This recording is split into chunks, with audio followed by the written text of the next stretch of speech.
Depois, se for possível, gostaria de dar um abraço em todos vocês que estão aqui nos visitando. Amém. Mas eu gostaria de compartilhar agora com vocês, dando sequência. Nós vamos tomar a Santa Ceia daqui a pouco. Eu gostaria de continuar compartilhando uma palavra que a gente já vem desfrutando, presenciando, recebendo da parte de Deus nessas últimas semanas. Deus tem nos levado a falar um pouco sobre a conquista de milagres. Milagres esses diversos que as Escrituras nos ensinam, deixaram registrados. Milagres de cura, de restaurações, de transformações. E nós iniciamos hoje é a 4ª semana que nós estamos compartilhando sobre isso, falando sobre essa conquista de milagres. E primeira semana nós falamos um pouco sobre algumas chaves importantes nas Escrituras bíblicas que Deus deixou à disposição nossa para que nós possamos ser abençoados através desses milagres. Segunda semana nós falamos um pouco sobre a dinâmica de como esses milagres eles se manifestam, eles acontecem, focando um pouco naquela ocasião, naquela semana sobre cura divina. Nós entendemos para que essas curas ou esses milagres se manifestarem, são necessários 2 elementos muito importantes, elementos básicos, que um é a graça da parte de Deus e o outro elemento é a fé da nossa parte, para que Deus possa se manifestar. Na semana passada, nós damos continuidade, ainda falando sobre isso, sobre a conquista dos milagres. Acrescentamos aí mais um ingrediente. E entendemos nas Escrituras que, para que um milagre também seja evidenciado ou aconteça, nós precisamos de coragem. Nós precisamos ser ousados, na verdade, onde nós compartilhamos que Deus não nos deu um espírito de covardia, um espírito de medo, mas um espírito de coragem.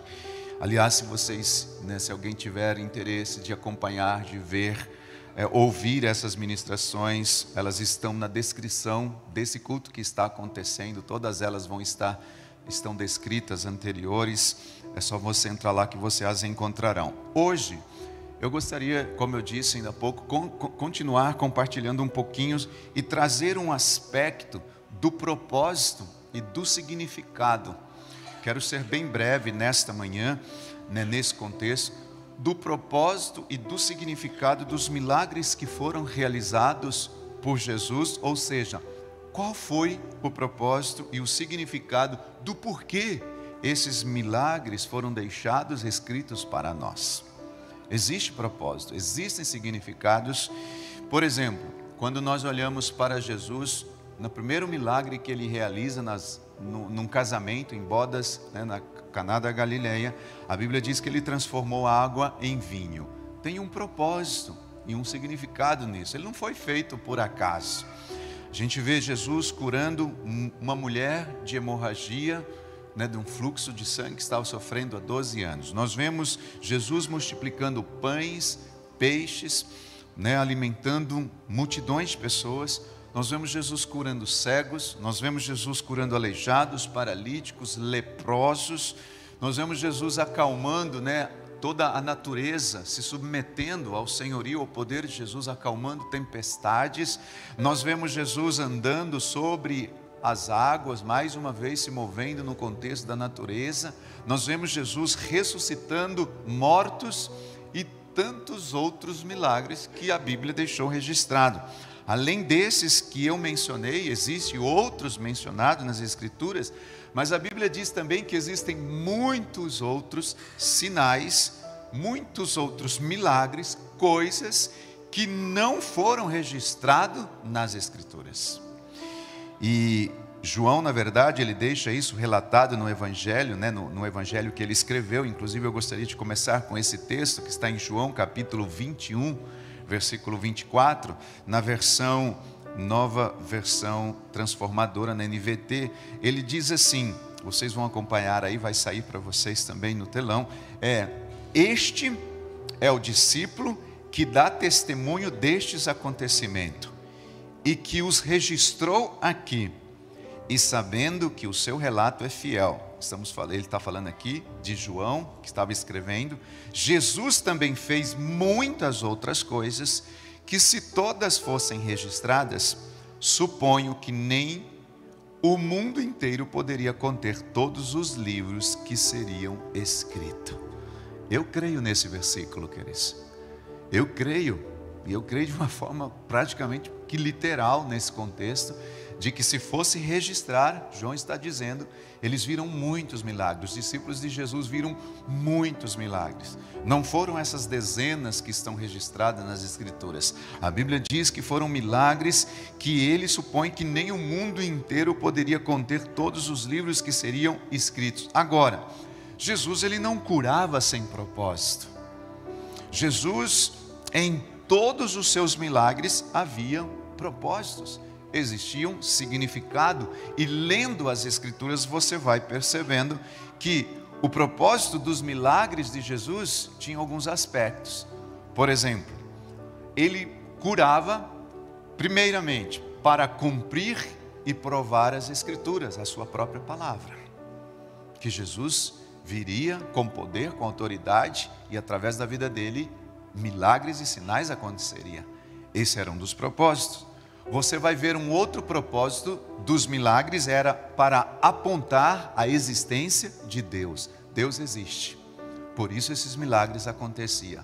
Além disso, você vai ver, nós vamos ler um texto daqui a pouco, que um dos propósitos dos milagres de Jesus era para glorificar o Pai, para dar glória ao seu Pai em demonstração de grandeza do seu poder. Esse era um dos propósitos dos milagres acontecerem. Mas, queridos, acima de tudo, havia um propósito, eu vejo nas Escrituras, principal, que era para revelar Jesus Cristo como o Messias, Filho de Deus. E eu vejo, eu entendo, queridos, que até hoje esse tem sido, dentre estes que eu compartilhei, que é a gente provar as Escrituras, do que ela deixou escrita, além de apontar a existência de Deus, além de demonstrar, glorificar o Pai, demonstrar a grandeza do poder de Deus, até hoje entendo, percebo que um dos grandes propósitos dos milagres acontecerem nos dias de hoje é revelar Jesus Cristo como Senhor e Salvador. É revelar Jesus como Messias, é revelar Jesus como Filho de Deus. Olha só comigo, no livro de João, capítulo 20, um antes de onde você estava aí, o versículo 30. João 20, 30, diz assim, e o 31. Eu vou ler em duas versões, começando pela NVI. Diz assim: Jesus realizou na presença dos seus discípulos muitos outros sinais milagrosos que não estão registrados nesse livro. Olha o que João começa dizendo aqui. Mas estes foram escritos, olha só, para que vocês creiam que Jesus é o Cristo, o Filho de Deus, e crendo, tenham a vida em seu nome. Glória a Deus. Eu vou ler mais uma versão, depois nós vamos compartilhar um pouco. Na NVT diz assim: os discípulos viram Jesus fazer muitos outros sinais, além dos que se encontram registrados neste livro. Estes, porém, que estão registrados para que vocês creiam que Jesus é o Cristo, o Filho de Deus, para que, crendo nele, tenham vida pelo poder do seu nome. Aqui, querido, nós estamos falando de vida, de conversão, de pessoas conhecendo Jesus como seu Senhor e Salvador, como o seu Senhor, no sentido de que o nome desse Cristo faria com que eles tivessem vida eterna. Eles conheceriam a salvação. Então, Jesus, ele não curava apenas por curar, sem objetivo. Sempre ele fazia uma ponte com a sua mensagem. Os seus milagres eram uma ponte com a sua mensagem. Como assim? Por exemplo, daqui a pouco nós vamos cear e nós vamos ler um texto que está lá no livro de João, capítulo 6. Lendo aquele contexto, você vai perceber que quando Jesus, ele multiplicou os pães, os peixes, e alimentou uma multidão, a Bíblia diz que naquele momento, ele não estava fazendo aquele milagre somente por fazer. Ele fez uma conexão, ele fez uma ponte com a mensagem que ele traria. Qual era a mensagem que ele traria? Eu sou o pão da vida. Quem comer de mim, terá vida. Ele faz o milagre da multiplicação e logo ele faz uma ponte, dizendo, eu sou o pão da vida.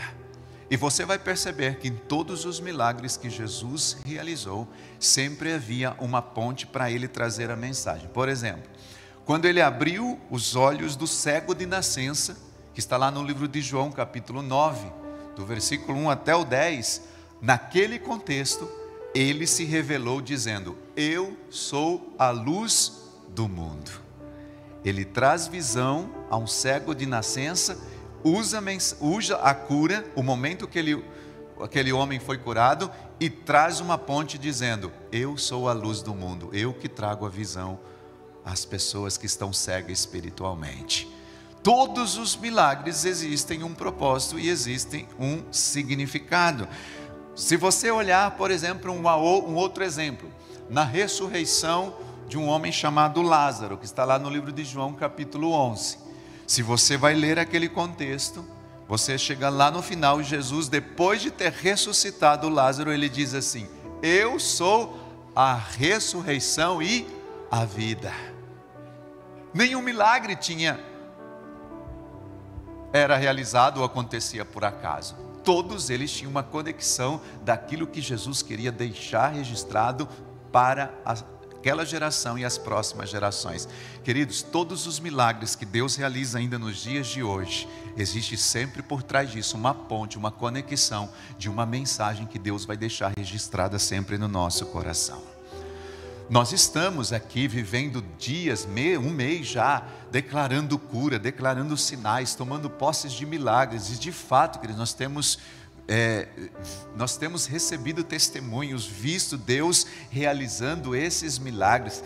Mas eu creio que acima de todos os milagres que Deus faz no contexto físico, há uma conexão sempre que Deus deixa registrado no nosso espírito, no nosso interno. Todos os milagres de Jesus têm um propósito espiritual, sempre, pois eles indicam uma realidade que nós não podemos ver, não tem como a gente ver, é algo assim muito maior que o qual nós podemos ver, e com isso se abre então o plano da redenção para a humanidade. Os sinais, os milagres, é como se fosse um plano aberto para dar uma oportunidade para que as pessoas conheçam Jesus como Senhor e Salvador de suas vidas. Aqui diz que esses milagres, no versículos que nós lemos, no versículo 30 e 31 de João 20, esses que estão registrados é para que vocês creiam que Jesus Cristo é o Filho de Deus. Aqui está a conexão, aqui está a ponte. Então, queridos, eu entendo assim perfeitamente que os milagres de Jesus, eles apontavam e ainda apontam, esses milagres, eles ainda apontam que o Senhor deseja não só uma cura física, numa esfera física, mas também numa esfera espiritual. Ele quer sim se revelar como um Senhor que cura, que tem poder, que manifesta o seu poder, mas Ele também quer que você o conheça como Pai, que tem uma experiência de vida com Ele, uma experiência com o Senhor. Por exemplo, na cura de um homem paralítico, lá no livro de Mateus fala sobre esse, aliás ele fala em outros evangelhos também, mas num primeiro momento, nesse texto de Mateus capítulo 9, você vai ver que num primeiro momento Jesus, ele concebe o perdão dos pecados para aquele paralítico, comprovando ali a sua autoridade de alguém que poderia perdoar pecados, mas a gente também percebe que ele depois, em segundo lugar, vem o milagre da sua cura física. Ele tem poder para curar fisicamente, poder para curar espiritualmente. Sabe, queridos, às vezes dentro desse contexto, nós estamos ouvindo isso e nós, temos muitos aqui já têm uma caminhada cristã e talvez você já, tudo que nós estamos falando não é segredo para nós, todos já conhecemos, são princípios básicos que nós já recebemos lá quando nós iniciamos a nossa vida cristã. Mas eu percebo que os milagres de Jesus físicos, eles precisam continuar acontecendo sim, mas a despeito deles, o maior milagre precisa ser um espiritual. E uma coisa que, independente da gente ouvir isso aqui muitas outras vezes daqui para frente, nós precisamos ser canais de Deus para levar o Evangelho às pessoas nos dias de hoje. Nós precisamos fazer com que elas, através do testemunho do que Deus fez em nós, tanto fisicamente quanto espiritualmente, também conheçam o poder desse Deus o qual nós servimos. Conheçam o poder do Senhor que nós servimos. Em outras palavras, a gente vai continuar ouvindo isso aqui por muitos longos anos, enquanto Jesus não vier nos buscar, mas que isso tenha um propósito. Qual é o meu propósito? De ser esse canal de Deus de milagres físicos e também um canal de milagres espirituais, levar a salvação e não entregar só a bênção, mas o abençoador para as pessoas. Não apenas orar por uma cura física, mas principalmente por uma cura espiritual, para que ela receba a cura física sim aqui nessa vida, mas ela tenha uma cura espiritual para a eternidade. Esse é um dos propósitos. Nesse contexto que eu comentei, eu quero ler com vocês. Olha só no livro de Mateus, coloquem para mim na NVI, Mateus 9, do versículo 1. Quando eu disse aqui que um primeiro momento Jesus ele concede perdão dos pecados, está falando de algo da vida eterna, perdoando os seus pecados, e depois ele concede a cura. Olha só o que diz esses versículos. Entretanto, Jesus num barco atravessou o mar e foi para a sua cidade.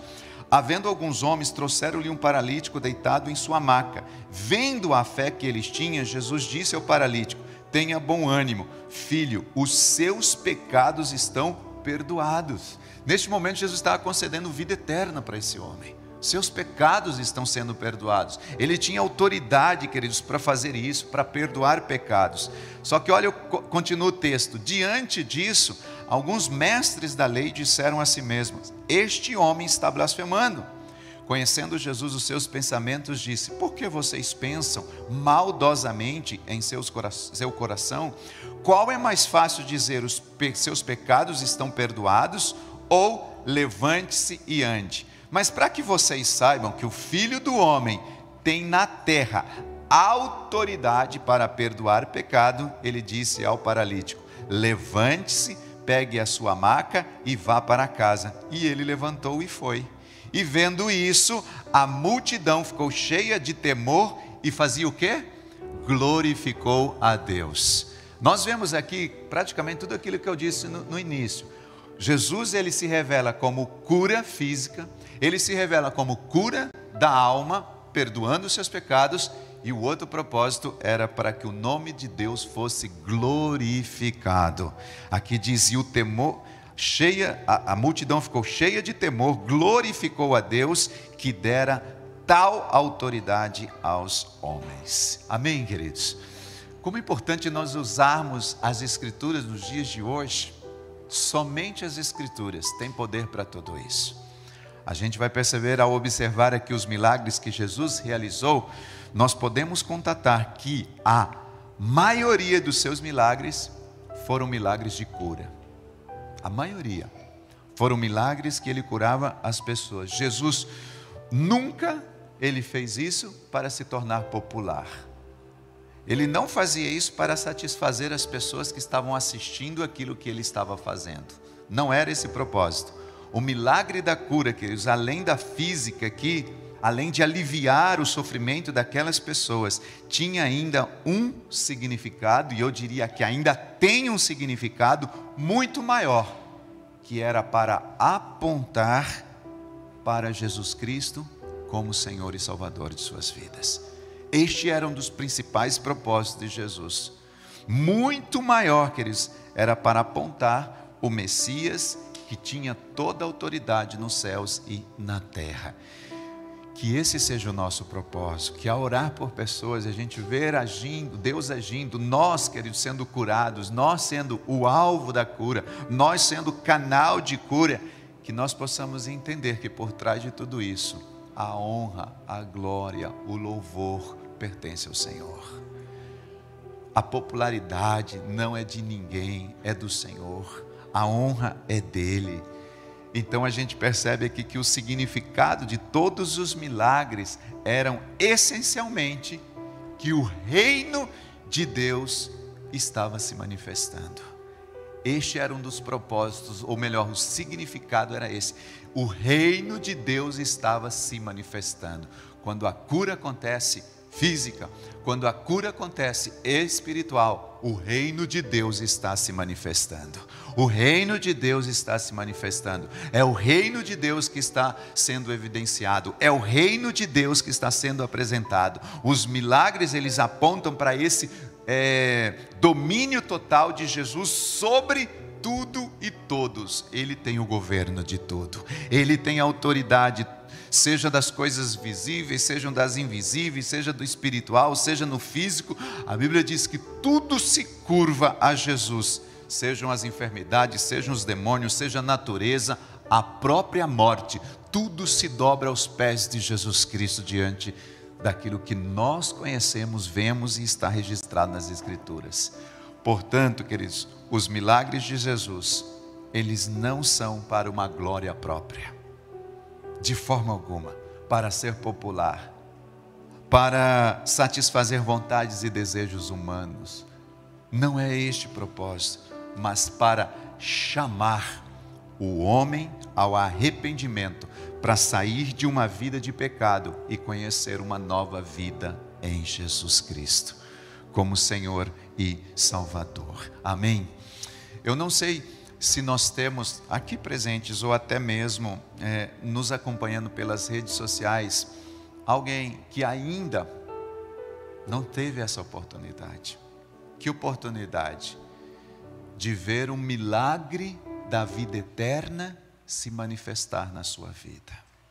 O milagre de dizer assim: Jesus, eu te reconheço como meu Senhor, meu Salvador. E a partir de hoje eu quero que o Senhor seja o meu Senhor e o meu Salvador. O maior milagre é a gente, queridos, entregar a nossa vida ao Senhor Jesus como Senhor e Salvador. Eu gostaria de chamar aqui a equipe, por favor. Gostaria de convidar vocês a se colocarem de pé nesta manhã.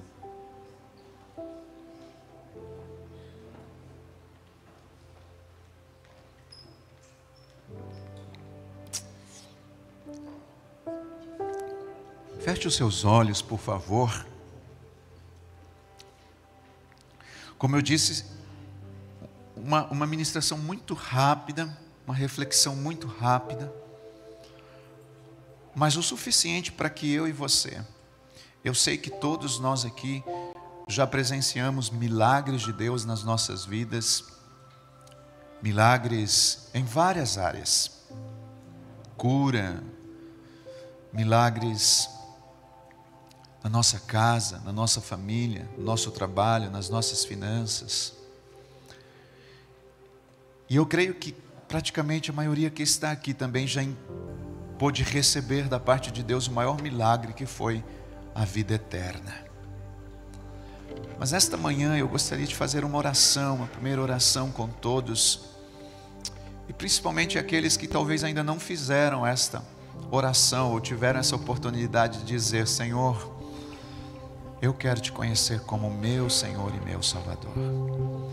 Talvez você que está nos acompanhando nas redes sociais ou aqui mesmo já fez essa oração em algum momento, mas a caminhada, o tempo, fez com que, oh meu Deus, você em algum momento perdesse o foco, perdesse o propósito. Nesta manhã é uma manhã de volta também. É uma manhã de retorno, é uma manhã de nós reconciliarmos com o Senhor. Uma manhã de arrependimento, uma manhã de mudança de vida.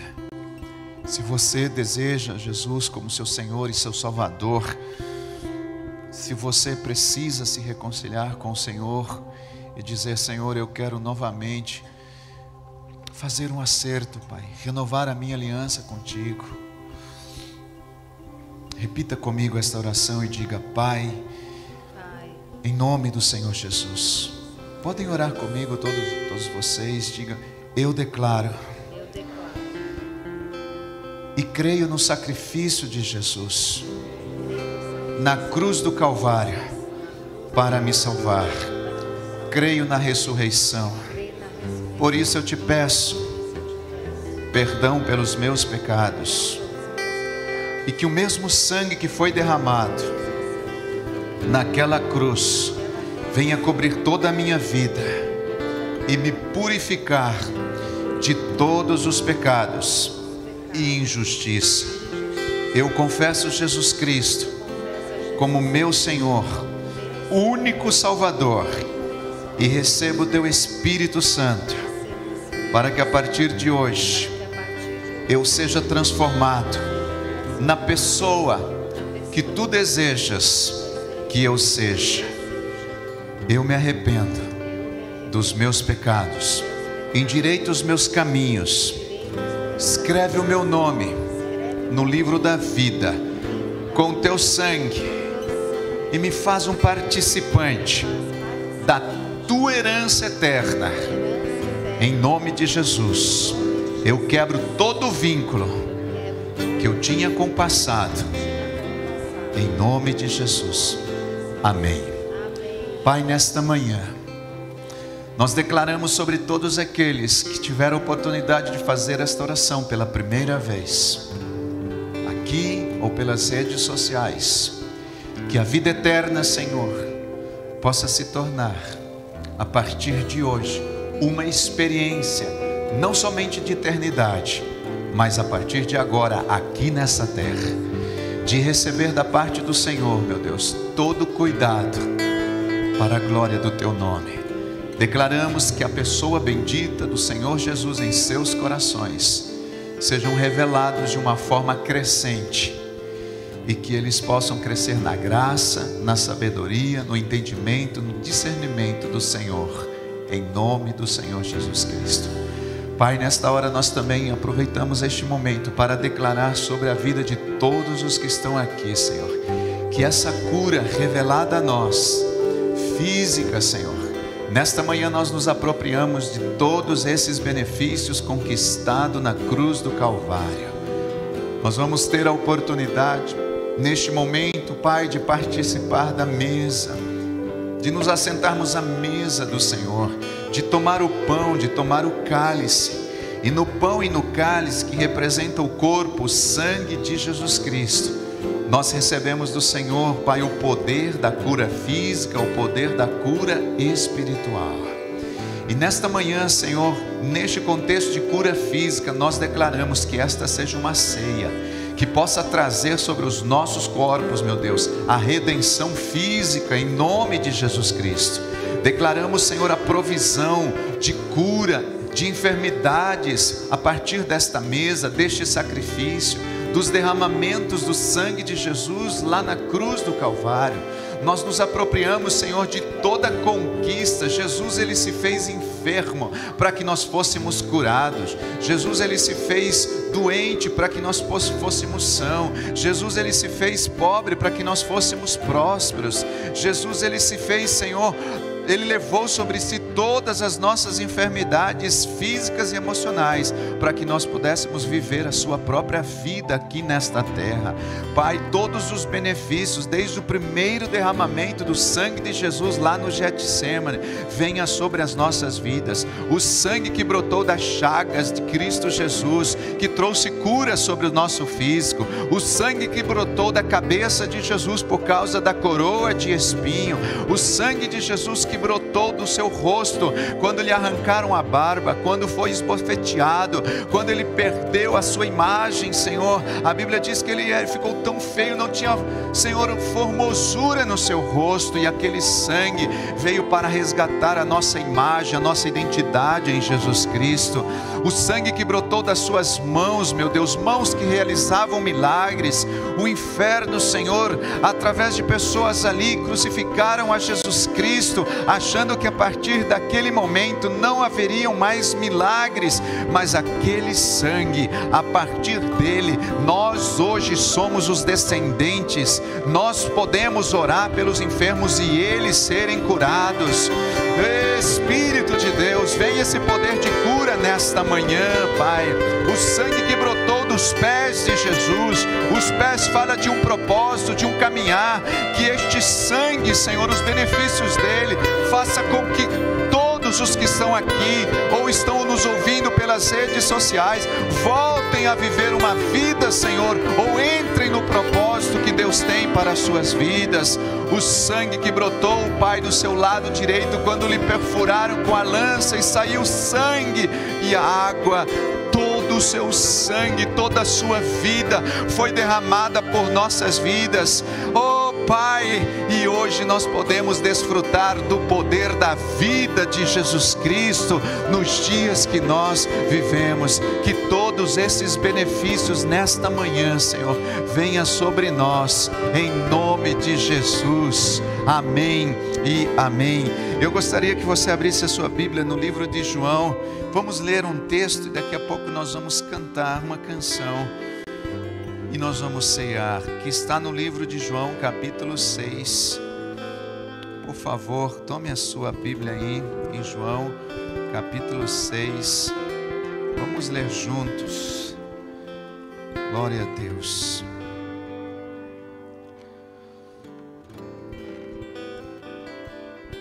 A partir do versículo 32, diz assim, João 6, versículo 32. Disse-lhe Jesus: em verdade vos digo, não foi Moisés quem vos deu o pão dos céus, mas meu Pai quem dá o verdadeiro pão dos céus. Por isso o pão de Deus é aquele que desce dos céus e dá vida ao mundo. Disseram-lhe: Senhor, dai-nos sempre deste pão. Então Jesus lhe declarou: eu sou o pão da vida. Aquele que vem a mim não terá fome, e quem crê em mim jamais terá sede. Como porém eu vos disse, vós que me viste, e contudo não credes, todo aquele que o Pai me dá virá a mim, e o que vem a mim de maneira nenhuma lançarei fora. Pois eu desci do céu, não para fazer a minha vontade, mas a vontade daquele que me enviou. E esta é a vontade daquele que me enviou, que eu não perca nenhum de todos os que ele me deu, mas os ressuscite no último dia. Pois a vontade de meu Pai é que todo aquele que vê o Filho, nele crê, tenha vida eterna, e eu ressuscitarei no último dia. Vá para o versículo 47, diz assim: em verdade vos digo, quem crê tem a vida eterna. Eu sou o pão da vida. Os vossos pais comeram maná do deserto e morreram.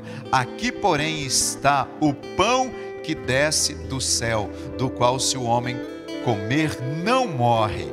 Eu sou o pão vivo que desceu do céu. Se alguém comer deste pão, viverá para sempre. Aleluia! Oh, glória! Este pão é a minha carne, e eu darei pela vida do mundo. Então os judeus começaram a discutir entre si, como nos pode dar esse homem a sua carne de comer? Jesus lhes disse: em verdade vos digo, que se não comerdes a carne do Filho do Homem, não beberdes o seu sangue, não tereis vida em vós mesmos. Quem come a minha carne e bebe o meu sangue tem a vida eterna, e eu ressuscitarei no último dia. Pois a minha carne é verdadeiramente comida, e o meu sangue é verdadeiramente bebida. Quem come a minha carne e bebe o meu sangue, permanece em mim e eu nele. Assim como o Pai que vive me enviou, eu vivo pelo Pai, assim também quem de mim se alimenta viverá por mim. Este é o pão vivo que desceu do céu. Vossos pais comeram maná e morreram, mas quem comer este pão viverá para sempre. Glória a Deus. Queridos, que oportunidade nós temos neste momento de tomar este pão e este cálice, comer deste pão, beber deste cálice e espiritualmente renovar a nossa aliança com Jesus Cristo, nosso Senhor e Salvador, dizendo: eu tenho vida eterna porque eu como deste pão e deste sangue.